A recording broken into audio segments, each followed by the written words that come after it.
we're here in this session to look at how do our choices around what we consume relate to the command from Jesus to love our neighbors. So, as a follower of Jesus, this is something that I wrestle with a lot. Like, that's what he's asking me to do: love God and love my neighbor as like the first commandment. But loving your neighbor is easy to say those words, but it like takes a whole lifetime, or at least for me, to figure out how do I do that. And I think it's really important to look at that in relation to our current culture, and us being a part of a very consumer culture, to see how does that relate to following Jesus' command of loving our neighbor. And just like before we dive into when I say loving our neighbors, and I think Jesus' story of the Good Samaritan to describe who is your neighbor is the best to sort of exemplify the kind of love that I'm striving for and following him. Is this idea of this really through that story, this active love of really making somebody who's not in my family group, not in my friend group, maybe even an enemy to me in some way, making their needs my responsibility, is the kind of love I think that when Jesus tells that story, that it's an active love. It's a giving of my own resources, my own time, which as long as I've been following Jesus, I'm still not that great at that. I think I have barely enough time to even just like love my family the way I should. And how do I care for the least of these? But I think today, hopefully through some of this discussion, we'll get some ideas about how our choices have an impact on the least of these that are around us. And so I get excited about this stuff, but I'm gonna ask, we're gonna get there, so you just have to stick with me. We're gonna do a little activity first that's called Trace Your Breakfast. So I need a volunteer of somebody who had a sort of typical or stereotypical American breakfast this morning. Did anybody have a very American breakfast? Okay, and I'm not talking about the kind of American that a lot of Vermonters have, like, I'm having my own chicken. I'm talking about just run-of-the-mill. Mike, you had a typical breakfast? I had my own chicken. I had a cruller from the fort. So long, deep fried donut with maple frost. Okay, let's start with that. And can we add? Because I don't normally eat that. Yes. Eggs and grits. Okay, that's good. A little more healthy than I was like aiming for. Okay, so let's do the cruller. And I think a lot of Americans, at least growing up, I know I had a big bowl of cereal with milk. We had a donut and some orange juice. Everybody with me? It's like kind of an American, all-American, everyday breakfast. Okay. Red, white, and blue, baby. Yeah. So what we're going to do normally. I'm not flag. I got my cereal right there. That is not a cow. That is the United States. So I'm not an artist, but It's like a beef steak. to trace our breakfast. Okay, so let's start with your crawler. You say it. Cooler. It was a deep fried donut. Yeah. Big old long. Okay. Like 8 inches long. So what do you think is in that? So we're going to try to trace from wherever the things came from to your home in Vermont, or your table, or your car, wherever you live. Okay. So what's in there? Where did it come from? Yeah. I just. Anyone can pipe in. What ingredients are in Well, that? it's going to be fried in some kind of oil. Okay, oil. Where is that coming from? I don't know. Corn. Just oil. Which the majority of it's grown. This Peanut is oil, maybe. corn on the cob. Soil. Okay. It's like chicken. When you drive through, is anybody driven across country? There's like literal states of corn. Yeah. I drove to take my kids to college in the Midwest, and I got so tired looking at giant cornfields. Yeah, so- it was so boring. So there's some corn. There's probably some wheat in there. The majority, some flour. Again, a lot of that's grown in the center of our country.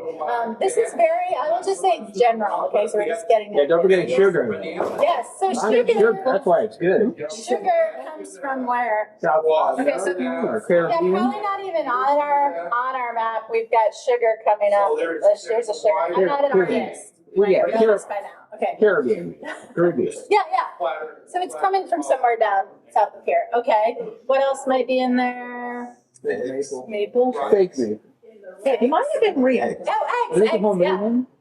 So Make my probably bakery. some dairy and some eggs. And what's Here's my cow. I love it. It's real What's milk. that one? Mentioned flour, right? But Yeah. flour isn't necessarily good. Give good coffee. It's not always that. It's really good. It's great. Most likely. All right, so all of these ingredients are coming to some kind of processing facility. We don't know where exactly. Oh, I that had is. coffee with that. Does that count? Oh yeah, we'll add that. So there are all these. It was First, we're doing the cruller though. We're Okay. still on the All cruller, and so I don't know if anyone's driven up like Route 5 in California. There are these enormous dairy. You can smell them from Factory. miles and miles and miles away, where there's tons of cows producing milk. But I'm just talking in general. I know you all get it from your neighbor. These are monsters. In general. So they're getting together, adding all of these things, and I think probably if we were making cereal, it would be a similar thing. Except for cereal, they're adding some mystery components, like some of that cereal. I mean, I don't even know. There's some kind of chemicals going in there. Bound together. Yeah, it's supposed to go across the chemicals going in there. Okay, you said coffee. What else is happening in your breakfast? That was all I had. Cream. Coffee. That's why I went for protein at the snack So bar. coffee. So let's finish with the cruller. Okay, so you're making a little package. It's coming out in a little cute package. No, it was from bakery. All No, this is all American. right, Yeah. all right. Okay, we're not. You had a better breakfast. I had a slight. It was same principle. Then it's going to a distributor, then to your local Hannaford's or whatever. Price You are, then to Cheaper. your house. So distribution plant would then send it wherever to this is your factory. Okay. There's probably a packing plant somewhere in between. And a there. plastic maker. Yeah, exactly. With the things, the packaging's got to come in. Again, those are just. And that's a petroleum product. Oh yeah, so we need some oil coming from Somewhere. somewhere. And that covers the cars and the trucks and Exactly. So in all these things, there's trains and trucks, commuting our all airplanes, all of our things. a lot of work for one donut. We might have some orange juice thrown in. That's an orange tree. It's coming to another plant. I'm taking this home and framing it. So good. Distribution, and that's going to you and then to your house. The coffee could either maybe be coming from Africa or somewhere south. Mexico. It was, yeah. Maybe, oh yeah, let's be fair and say it's coming right from here. Yeah, Mexican coffee. Okay, so coffee, it's just in a bag already because I don't know the dry coffee. And then it's coming to a packing facility and then to your distribution and then to your house. Okay, so that's pretty much our breakfast. A lot of milk coming in and that sort of thing. Okay, so what I want to look at is, so this is obviously our rough, dumbed down overview of our current general food system. And I want to think for a minute, have you all brainstorm, what are some of the impacts of this system on the natural world? So first on the earth. So when you think about, like, we can start with sort of like where these are coming from, what kind of farms generally are producing the food that's going into these big Dairy farms. yeah, so here we are. So dairy farms, and a lot of them. So what's the impact on the way most dairy farms are running in our country on the earth, on the land? There's a lot of them. It's a giant farm. Yeah, there's tons packed in. Yeah, so the cows, what's you got the- the methane Methane. in the cows, you've got the heavy fertilizer, if you want to call it cow poop. Yeah. Where does that all go? They're Wait, using where do we put typically the giant retention hormones being given to them. Yep. You know, and we have a few of those in Vermont. There's not many, Right. but there's a few shocking farms. Right, of and- dairy farms. And what we're feeding They're them giant. is raised generally with sort of a monocrop corn Yeah, yeah. stuff has got to get to the Poor cows never go ground. outside. It's kind of jokes. Yeah. So what else is the impact of some of these other farming practices on the environment, on the earth? Chemicals. Okay, and what's the impact of that? Just spell it out in case people. Well, then it causes other natural native plants to die out. Yeah. Yeah. And it could hurt us too. We don't even know what it does to us. We just eat it. So genetically modified seeds We're just hoping it's okay. require you to have certain kind of fertilizers and just keep putting more inputs. Yeah, if I know how to draw skull and crossbones, more chemicals. That then, what happens to the things that we're adding to try to grow these things in this monocrop way? When you have one crop, there's lots and lots of pests because they know where to go. So heavy pesticides. Yeah. And so how's that impacting our environment? I can imagine. I don't know. There's a fungus that It's not just killing the pest. Yeah. Also has an effect on people. Yeah, we're gonna get to people. Don't get to people yet. Just the natural world so far. We'll get to the water system. Yeah, so the water. Butterflies die, and then Yeah, water. I'm not going to eat any more everything in it. cereal. I promise. Yeah. Or What about the impact of, and we're going kind of quickly, this is obvious. So because there's so many pesticides, the water systems and surrounding areas are just trash. Yeah, we'll get to the people in a second, so I'm glad you're already thinking about that. What about the impact on the planet, on planet Earth with all these arrows? The roads are being, they're just always being driven over by massive trucks. And Yeah. when they built the roads, they didn't literally account for population growth and all of the Yeah, travel on it's them. terrible Yeah. driving. The bridges are like, You ever done Route 80 or what's the one across in West Virginia that's 80 whatever one? Those roads are terrifying. There's so many trucks. I know. It's not fun anymore. It's like I'm like my car and like wall to wall semis. Yeah, it really is. Right. And the amount of gas and oil that we have to input into the system to get everything, the thousands, not hundreds, thousands of miles to our plate on a normal breakfast morning. Okay, so we're going to look at the people because that's the main thing about this whole thing. A lot of people get invested in creation care for a number of reasons. Like some people are like, those poor animals, like the fish don't deserve this. Or like these animals are going extinct in these rainforests and it's not their fault. They care about the animals so much that they get involved. That's a great reason. I think it's fine. And some people are really invested because of like the statistics, like, if we keep using all the water that's needed to grow tons of crops in California the way we are, we're going to run out of water in like 16 years or whatever. There's stats on this. And so people are motivated by, we got to change, the numbers just don't add up. We have to do something. Some people are motivated by the logistics. And for me, like I kind of started off saying, I am really motivated by the love your neighbor aspect and thinking about all of this mess has such an impact on people, our neighbors in this country.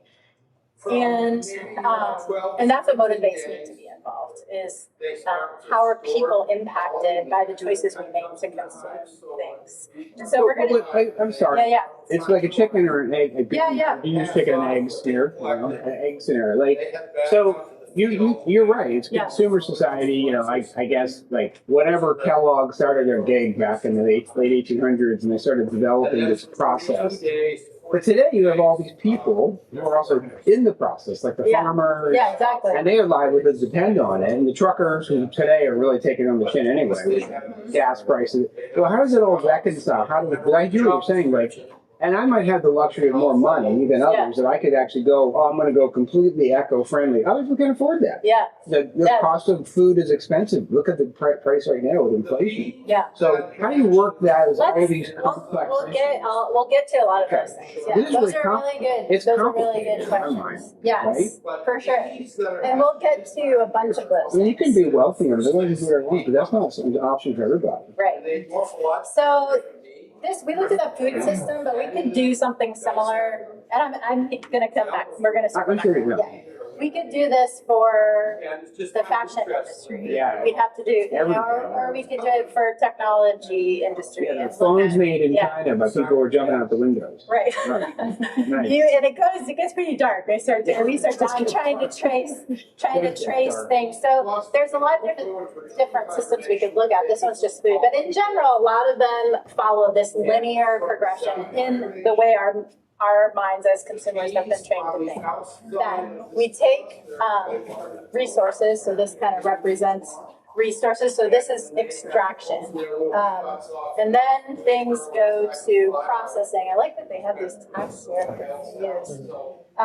So some kind of processing. We talked about how whether it's Kellogg's cereal or like a pillow that you sleep on, there's these things coming together, they're adding chemicals, there's waste, a lot of waste in our production systems in order to get our things to So I just think all those things kind of distribution is the next general thing. Over the last couple decades, we've moved to more bigger stores.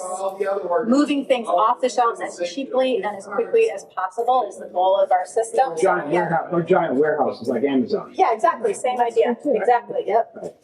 And then this is kind of the golden arrow that gets it to our home. That's you in your home. And then this is still linear, but I'll put him right here. So right now, if I go to a hive. And then this represents waste, like an incinerator. I don't know the waste that we Trash. Yes, exactly. All the leftover things from this system.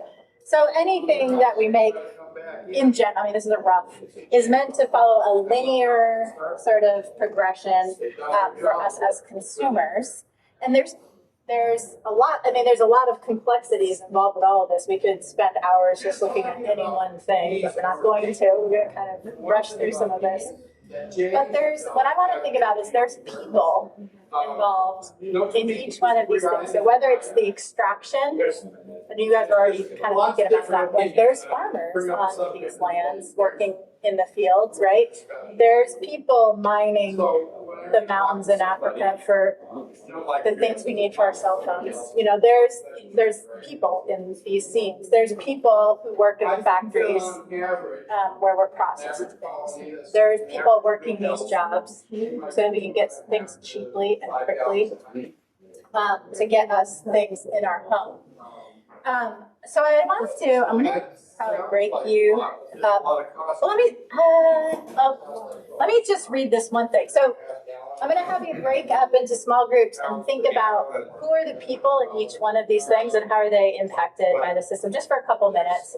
And then share, we're going to come back and share for each of these, or not all, just these three. We'll divide them into 3 groups. But this is a system that is actually kind of, in this intensity right here, is kind of relatively new.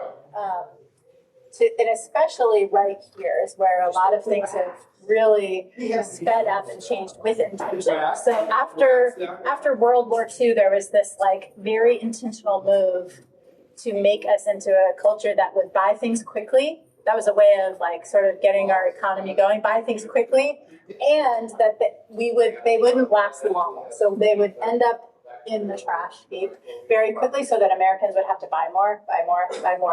And this is a statistic I found. So of the things that people in the U.S.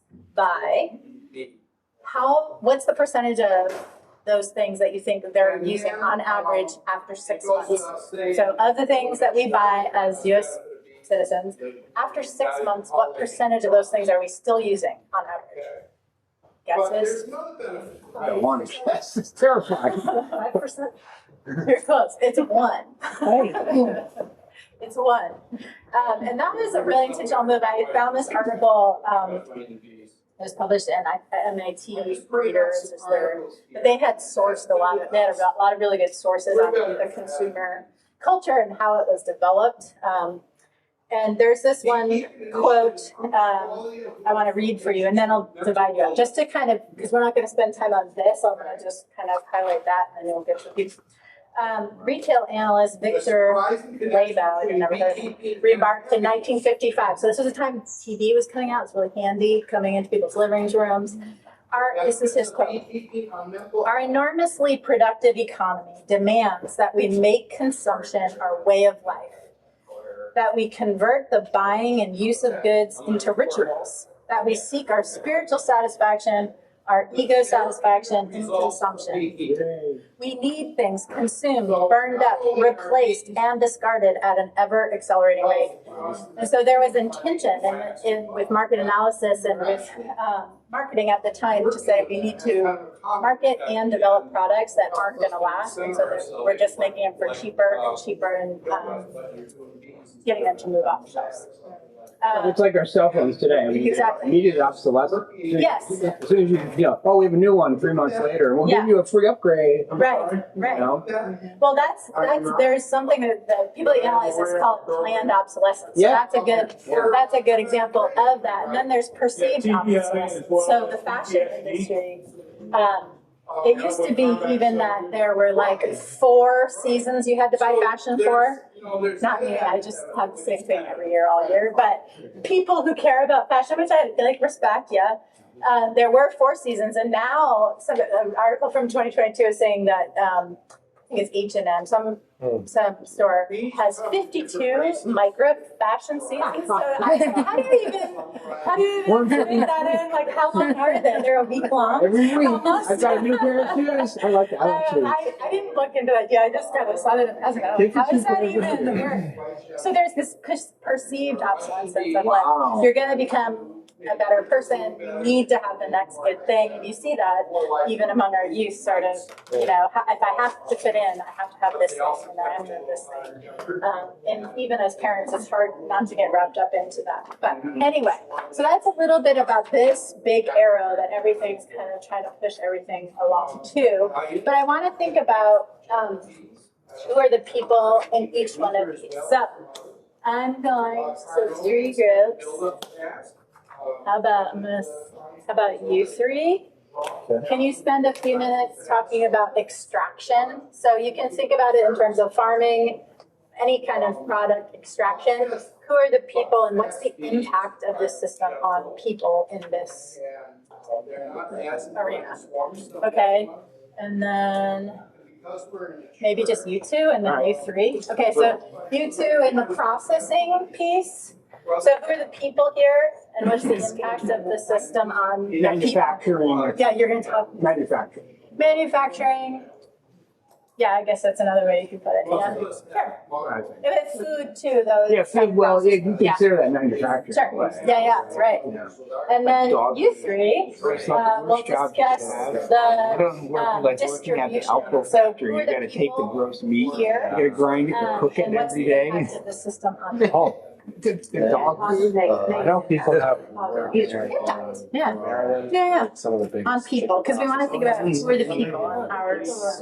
So that's right. When I was in governor of Pennsylvania, I'm from farm cook, and I did summer work, 2 summers in a row. Great money. Unloading chicken parts to go for Purdue. They're Purdue monsters. 100,000 chickens. We move them out. I hate chicken. I got over it, but it took about a decade for it. Well, I mean, Kill it. So now, I'm thinking about the impact it has on the workers. Well, you're talking about economic impact, like starting in their pocket. But what about their health? It's terrible. My brother and I were in it in summers, and we got covered in rashes. Yeah.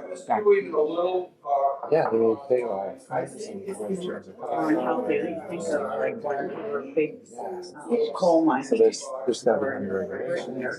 Coal mining. The machinery.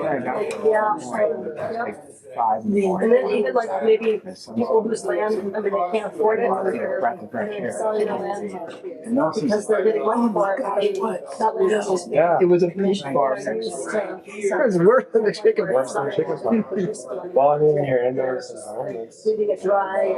you're taking the resource and you're manipulating it to whatever the end product is. And there's people that are leaving things in the homes. Yeah, so the manufacturing of meat, I mean, we buy Costco, we still buy Costco meat. We don't need the quantities anymore because we're not these.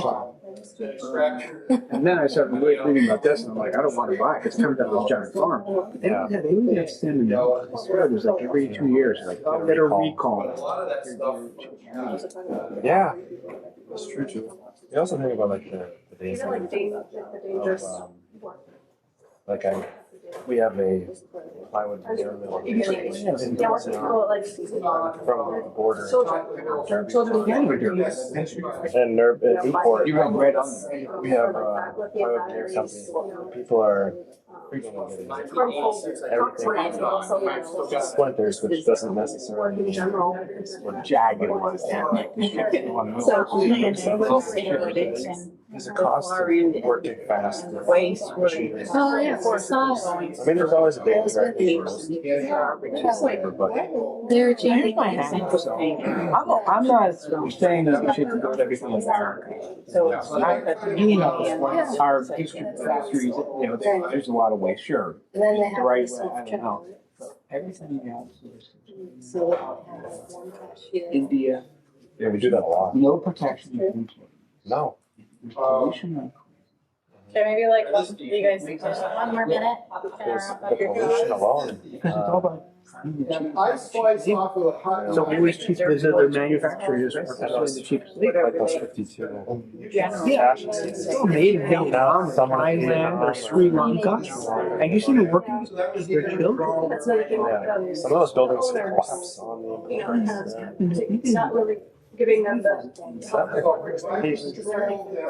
So, other side of the coin is by wanting us, by us pursuing the cheapest goods, you've also outsource. we outsource globally, and now we're exploiting these people. Oh, totally. I mean, they need the money, but The money for doing these things. and then they're getting working conditions because there's no incentive and no requirements by these employers. Even Apple's guilty of this. Apple's guilty because they're letting them buy these fancy phones in this. All right, we're gonna bring it back to the bigger group. You can keep sharing with bigger group too. Well, this is a really tough. This is a really good discussion. Yeah, It's well, really tough. tough. We're all gonna go home depressed. I hope not. I hope not. Okay, let's start with this group. What did you come up with? And then we can add some things from the larger group too. But what were you thinking about or talking about with extraction? We talked about how it's often like the lower income workers, and they're taking these jobs because they need the money, and then it happens to be either harmful conditions or toxic conditions, things that they're having to do. Okay. Yeah, and then they're kind of being extorted by the higher ups who are Exploited. Yeah, they're exploiting them, and There's a number of ways. and then healthcare is probably insufficient Yeah, Yeah. one way is. to cover the costs of all the damage done by the conditions. Yeah. So not to get too far down the depression train, but a few more things. Those are great. Yeah. And the destruction of the earth that goes with it. Yeah. Controls. Right. So a couple examples too that I pulled. So one is from when I kind of got started into I used to just do sort of wilderness-based education and moved into place-based and farm-based education when I was in California and got a job starting a urban youth-run program where we grew food for the community. But anyway, I started working with a lot of folks in California. There's a lot messed up in California in the food system. So got involved with doing some research on a number of different things for education in California. And one of the things, and this was probably 2009, it was a number of years ago, but one of the things that we were researching is there's the women in our own country working in, so a lot of cotton. To talk about food systems, trace a t-shirt across the world. And I don't know if you've seen, there's a little documentary on YouTube. I think it's called Trace the T-shirt. But anyway, a lot of the cotton is grown in our South, and the women working on those farms can't carry a pregnancy full term. So there's all this stuff coming out, and trying to be hidden. But yeah, so babies just not even like bodies becoming toxic because cotton is the most sprayed for pesticide of any Well, there's a crop. lot of child labor involved in these outsourced around the planet. See, there you go. That was my other example. So Good. child labor secretly. So chocolate, which I love. Yeah. Here we go. Consumers and consumers. Yeah. There are currently, I mean, this is a recent article. Estimated 1.8 million children working on cocoa plantations. Some of them, a lot of them, are adopted to work in these conditions to give us affordable chocolate, to give us chocolate that we can all buy a lot of. And so that's the cost. There is these children. There's one corporation in particular that has 200,000 children alone. So a company like Hershey is letting that go. They're possibly aware of it and not doing anything about it. Yeah, and Cadbury. Yeah, and the big producers. Yes. Yeah. Not the source, And ecological when source. we get to solutions, I'm gonna remind me. I want to come back to that because there's some good examples of people doing cool things. Yeah. Okay, that's a little depressing, but yeah, the impact of this system on people, and often it's the least of these, right? You said it's often, and that scripture comes up in my head a lot when I'm thinking about this sort of thing. From Matthew 25, when Jesus says, whatever you did or didn't do for the least of these, you did to me. And I'm like, wow, so this is happening. We know now the things that are happening to often the poorest people who are working in those conditions. Okay, and now we're going to go to the manufacturing or production. Yeah, I mean, we just talked about a couple of specific examples from our worlds. And chicken manufacturing, because I have some friends that work in Maryland and facilities like that. And just the dangers that come along with it for humans that they're interacting with, chemicals or, it's a lot of chickens and different things. And the dangers of working with machinery and also the effects of the waste products. And at least we were talking in the U.S., it seems like there's potentially more regulations than, I'm not saying it's perfect, than other parts of the world, but you branch out into, we outsource things to other countries and the working conditions, like fashion. We talk a lot about the fashion industry, and those are terrible. The byproducts and the working conditions, the low pay. Chemicals, buildings collapsing on people. For them to happen. Yeah. All to seek the cheapest price. Exactly, right. So if we're seeking to get things off the shelf as cheap as possible, the way who's paying for that is Someone in Sri Lanka that's 12 years old and is working 12 hours a day. Yeah, exactly. So yeah, this is Seriously. if anyone's interested, George Washington. Just a lot of depressing things about exactly what you were saying. People working in horrible conditions for little pay. This was really where in the industrial age back in the 1800s. Wow. Right? That was when it was like that in the textile mills in New England. Yeah. And in New England, the same kind of environments. But we're letting it happen now. The 21st century, even though we knew it was wrong. Yeah. And we actually cleaned our act up. Yeah. Think about the hypocrisy. I know. Yeah. Were you gonna add something? Were you, Mike? Did you have another thing? Good. Any other thoughts on this? Yeah, I mean, we talk about that. It seems like money seems to be the impetus where The official answer we care more about that than other people. Amen. There and their health, and the hopeful. Yeah. And I have to wonder, think, whatever judgment these folks get when they face God, it's got to be horrible. Because we're talking, going back with the thing of loving your neighbor. Yeah. We're treating folks like That's the money. Yeah, just commodity. It's not, right. And it's like, we know that we're gonna have to be held, accountable if we're not doing it. Yeah. Certainly God will. Yeah. So those are just thoughts. Yeah. That's a good thought. I wrote that down about money. Okay, so you talk about the owners of the mining companies and owners of the big Yeah. business. Uh-huh. But as consumers, Yeah. we're part of that. We're just as We're buying it. responsible in some ways if we go buy something expensive at Walmart or whatever. Yeah, we're gonna get to some solutions. Yeah, that's kind of the point, is like, how do the decisions we make, we have to consume things, we have to live and survive. And we'll get to that at the end, thinking about what's our role in this and what can be done. So we'll end on a positive. What can be done? We're gonna move. Okay, let's keep moving. Thank you. That's great. Good thoughts. What about the distribution? What are the people there? What's happening? That question. How's the impact? What do you know about that, sir? People are losing jobs to robots. Oh, yeah, that's true. Talk about that a little more. Well, we were talking about how we were in beaches. Or do you only need it to sell? There was this self-driving robot just scanning for. But do you do anything before you sell? It was picking. It was picking products. Wow, I haven't seen that yet. Delivering your. We're like, That's like next level. Oh, it's coming. it was like human size. With Yeah. AI especially, it's Yeah. coming. Big time.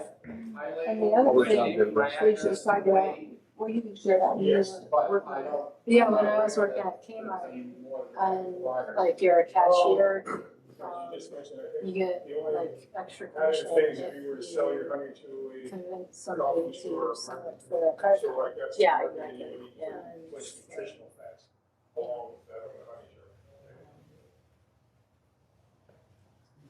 You're pushing that one. Pushing distribution. Yeah. You buy more of your credit. Yeah. And there is this idea that I think came up a little earlier, that if we bring in these big stores, they'll provide lots and lots of jobs that maybe we don't have.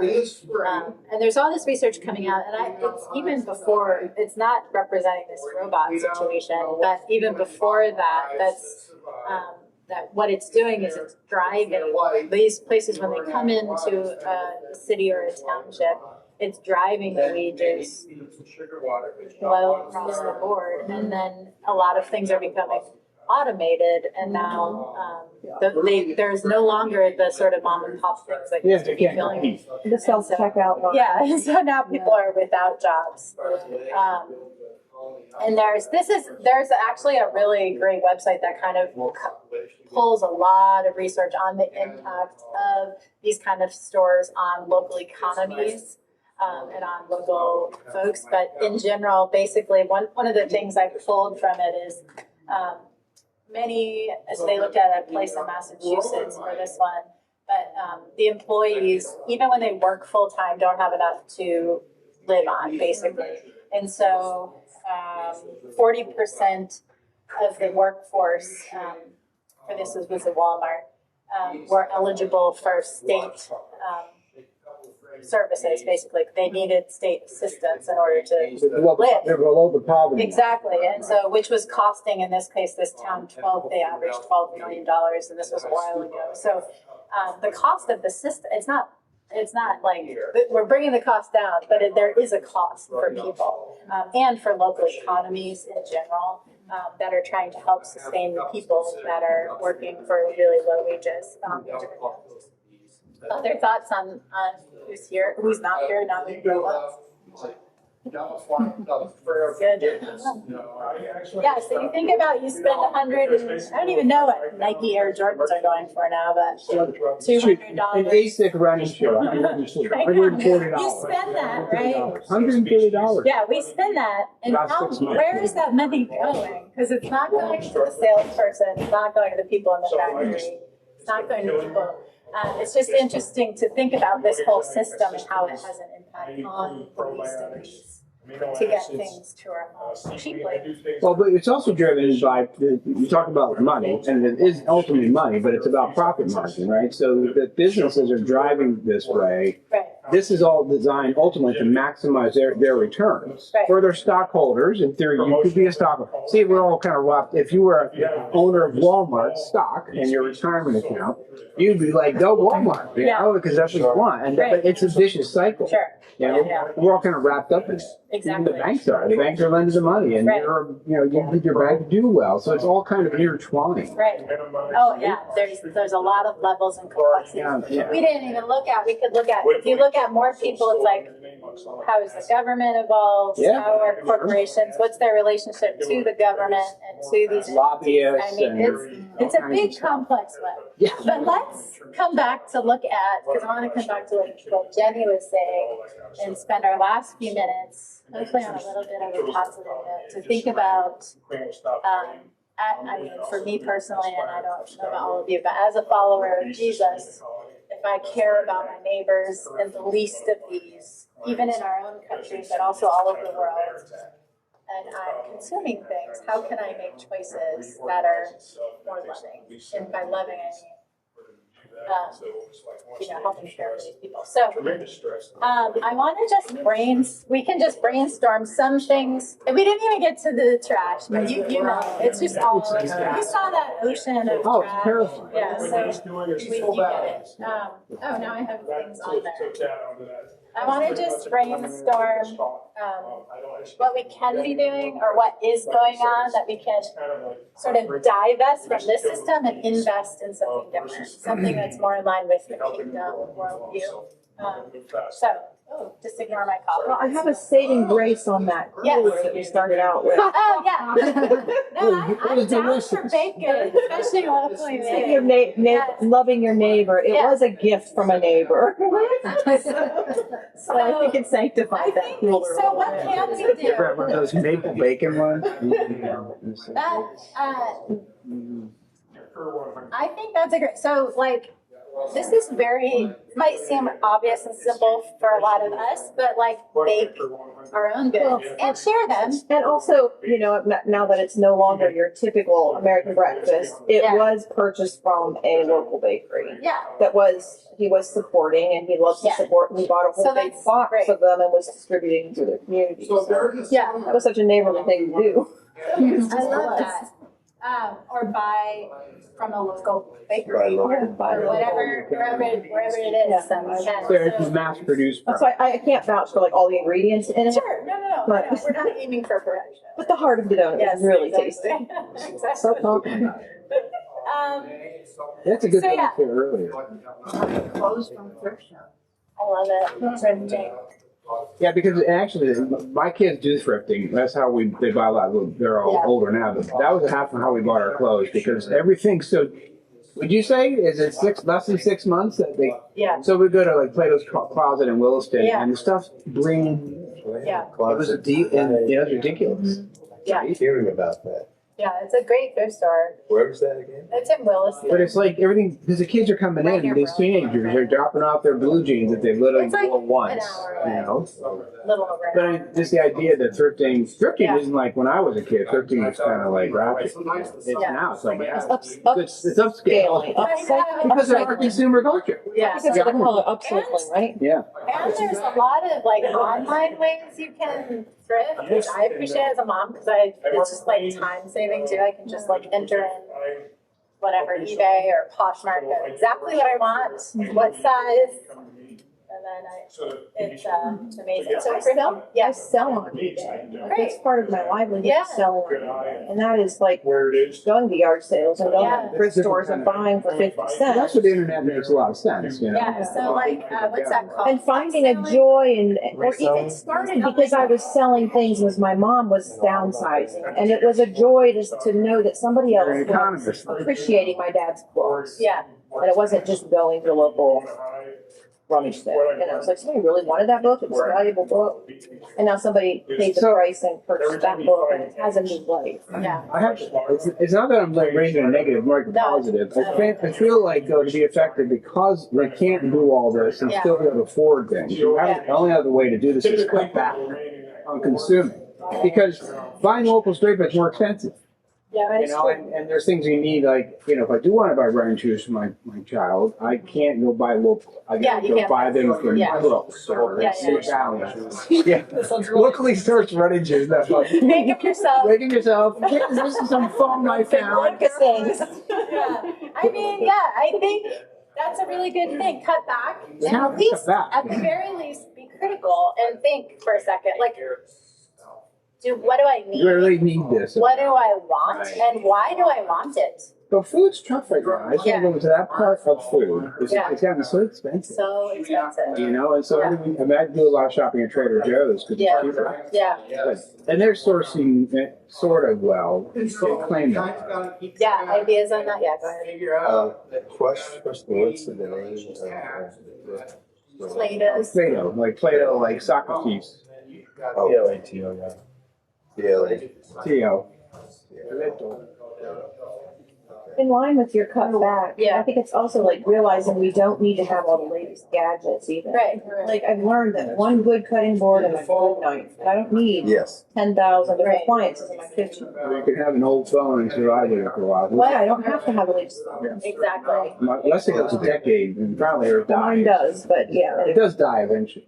Yeah, and so at least like taking a while to reflect and say, what do I need? Whether it's a kitchen gadget, whether it's a new phone, and thinking about the impact every time we buy. I mean, and I'm far from perfect. I'm like out driving my kids around, like, I forgot my water bottle. I'm so thirsty. There's a And I'm plastic like, water bottle. yeah, and I'm like, I'll just buy a big seltzer bottle, you know, and I'm like, wow, what did I don't need that. I would have survived, or I could have figured something else out. But anyway, like pausing to at least be critical about what we need, and when we want something, what's driving it. And I think a lot of us, even as Christians, buy into this culture, and you know, we want our kids to fit in and have the latest things. I know my sister-in-law is very worried about this with her kids having the latest phones, you know, because the other kids have it. And it's like you buy into this because it seems so important, but really analyzing what should our why. If we're following Christ. I think we have kids, like, train them from a young age. Yeah, exactly. But not Exactly. consumeristic. Because, like, Right. if they see you constantly purchasing things, like, I mean, that's I mean, our kids got we got the Amazon, like toy catalog in the mail, and the kids are just in the yard, like, circling everything they want, and we're just like, guys, this is not what life's about. Yeah. Catalog is looking. I know. We need to quickly destroy that. My husband. Well, you're kind of onto a They cannot see what's out there. there is a spiritual element of this. Yeah. It's not just this idea. I think it is like we have to resist the temptation. Sure. Yeah. Buying and Jesus said that. Like the last day, they'll be buying and selling and marrying and giving marriage. Like we get all wrapped up in this because it makes us somehow feel better, and it's sort of like makes us comforted. It's therapeutic. And that's Buy stuff. and I have daughters, and I can tell you I have one daughter who's well to because she's married well, and she does tend to be kind of like buying more than she needs. So I'll probably talk to her because it's like she's gotten this point in life where things aren't always great, so it sort of feels better, and you can see how you do that if you have the needs, right? Yeah, it makes me feel better. Yeah, I don't think, and I'm not judging her. She's a sweet girl and she has the Lord, but just it's kind of like got a little off because I think it's part of what she's surrounded too. She lives in an area where it's for It's the air we breathe. It's the air we breathe. Yeah, you live on, exactly. It totally is. It's really hard to be objective. And until you're kind of really thinking about it, maybe it's not easy to just stop and critically analyze it if you're in it. This has been a good talk. I think sometimes taking an international trip or being in a location where people don't have, it helps to develop your worldview. Like, I have 3 younger sisters, and I've actually taken them all to a third world country on a missions trip. As when they were teenagers, with the intent of realizing that you know, maybe they didn't appreciate their family or their parents the way, but let's go visit an orphanage in Romania, because it's going to give you a whole new appreciation to life. Not everybody can like travel internationally, but you can develop an awareness of a worldview. Plenty going on here too. Yeah, and you'd see it, you can see it, but we get these tourists from it, and we just watch it on the news or something like that. So somehow to make it real, and I think also, I also think like what we're doing now is also talking about it. Not being afraid to communicate about things. Like when we meet face to face, we often talk superficial stuff and we don't talk real stuff. And so if we can learn to communicate about real things and real needs in our communities and in our families, I think it really makes a big difference. Yeah. So having these conversations, you've had something to say for a while. Sorry. Oh, I was looking at like fair Sit here, trade. look at it, see what they want, Yeah. leak right away. Yeah. So I keep my fences this high. With electrical, Living electrical within- lines, so it's 5 lines up. Yeah. Well, that goes with the idea of living, you can also raise your own or gardening, you know. I mean, look, we don't know what the economy's going to do in a couple of years. We may need to be doing half this anyway. Things are really kind of Right. not good. Globally, it's not good. Yeah. Maybe we need to be thinking of cutting back anyway. And any steps we can take back from this. So you're talking about right here, growing our own food, raising our own lumber, like whatever. We can do a lot of that in Vermont. Eggs. And if not, we can maybe try to erase this step. Can we make our own things from scratch? Can we, like, instead of buying Toll House cookies from a store, can we make, so can we do Buy their something? Yeah, exactly. Bartering, like that's something that's never a lost thing. Like if you can't afford to like purchase everything local, like maybe you can make a trade with I love someone. that.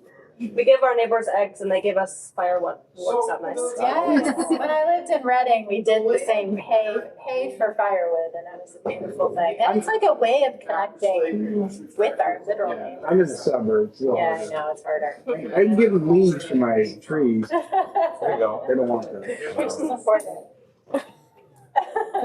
I need these for my compost. So you can bring them. Don't you have woods nearby you can hunting? They just raking them all up. You can have them. So I like all of these ideas, because a lot of times we think about the environment and we're like, well, I recycle, which is a good thing to do. Don't stop recycling. And I think there's a lot more we need to think about. What about Cutting back and what about living sourcing? I want to say. Yeah. We talk about. So what about good sourcing? So we're still buying from a distributor system and manufacturer system, but how do you get into good sourcing then? So you choose companies that are sourcing at the end. Oh, I know. I was going to come back to that. Yeah, and there's a lot of. I'd recommend a documentary. There's a lot of bigger. So yeah, we're doing our own part. There's also some movements going on to try to like advocate for the workers in here and say like which companies So are. I buy a product, I want to know it hasn't been come from child labor. Exactly. So there's a really good documentary. It's called Food Chains, and it's actually a positive. I hate, like, we got on this kick where we watched documentaries and we were like so depressed because they're all so depressing. But this one's actually it's like people making change. So it's great. But it basically is specifically around the food industry, but it's this movement, and they're doing some of it in Vermont. I don't know if you're familiar with it, but where they go to the grocery stores and they say, we want tomatoes that are sourced with dignity or with treating their farm workers, giving them the From so they'll Chile come or whatever. this happened in Florida. They were going to, I can't remember the name of the chain, big grocery store chain, and saying, and putting a lot of pressure on them. Anyway, so they had this thing where they could label them like, this is a grocery store that sells tomatoes and hay, I forget what it was. They're trying to do something like that in Vermont with milk, and the dairy workers in Vermont. And Ben and Jerry signed on to it to say, they're getting all their milk from farms that have these expectations around how they treat their workers. I think they're trying to get Hannaford's to say, it's like called Milk with Dignity. But anyway, there's a lot of movements that if you get really excited about this, you could also get engaged with. But yeah, it's thinking about looking then at corporations that you might be investing in with your funds, whatever. And really, that gets tricky. How do I invest money? Because the whole world is running on this system. Where do I invest my resources? Is a whole nother path to go down to.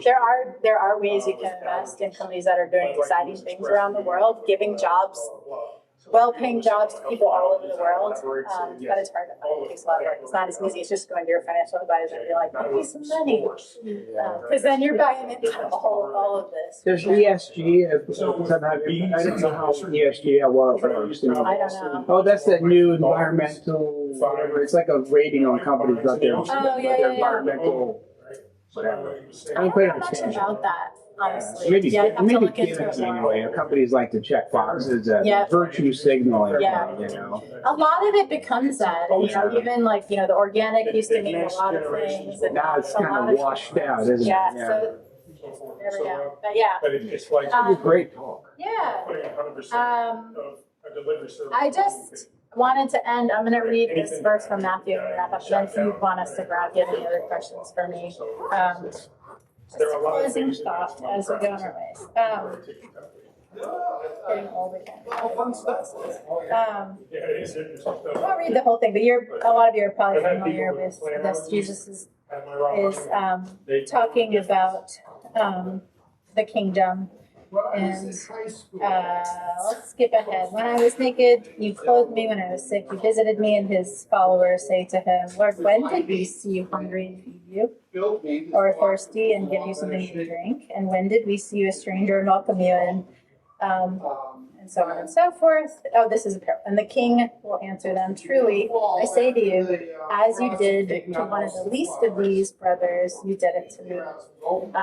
So yeah, that motivates me a lot, and hopefully like you all too, as you think about this thing, like thinking about the least of these in this whole system, and whatever little impact we can have, I think is exciting.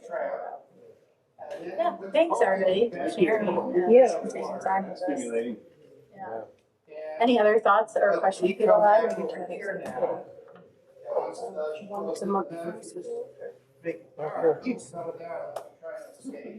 Yeah, come visit us. You're up in the Burlington area. Oh yeah. I had another. This is such an awesome one. I was like, oh, I think I know. And she's like smartphone. And she said their names. I was like, yes, them. How fast a bee flies and how much time a bee is in a tree that you can. Children An idea how far away that tree is. That bee will pretty soon turn into with 3 bees. Yeah, over Foxconn in China. Because it's also saying, hey, we're jumping up. Yeah. And so once you get an idea, then you can. China's a real pain for our world. Yeah. You don't realize it. They're destroying their environment. They don't care. Right. At the end of the Yangtze, it's destroyed city after city. Yeah. So they are the most serious environmental polluters ever in the history of mankind. At scale. Yeah. Make India look good. They're horrible. Yeah. But China, they're fully industrialized. Right. So they're making everything Right. at scale, including random. They have no control. Right. I don't know if you saw this documentary. I only saw parts of it, but there was like this family that tried to go a whole year without using anything made in China. Oh wow. And they couldn't do it? And they did it. They did it? But it was like The amazing. Pretty difficult. Yeah, I've heard similar things of people trying not to use plastic. Yeah. Like glass instead. yeah, or just like buying, like how do you even get things Buying like bulk. Right. yeah.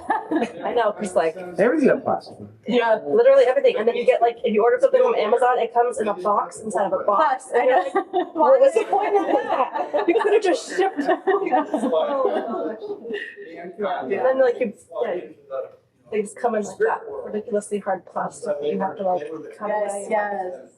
So I know. We try to live as simply as we can. I mean, we're far from perfect, but we still end up with so much trash. We're like, how do we have so much trash? A lot of it's just we have things shipped. I don't know. Like, where's this? It was felt that the fees. Anyway, thank you all for Yeah, thank you. this. It's nice to meet Think you. about Yeah, good.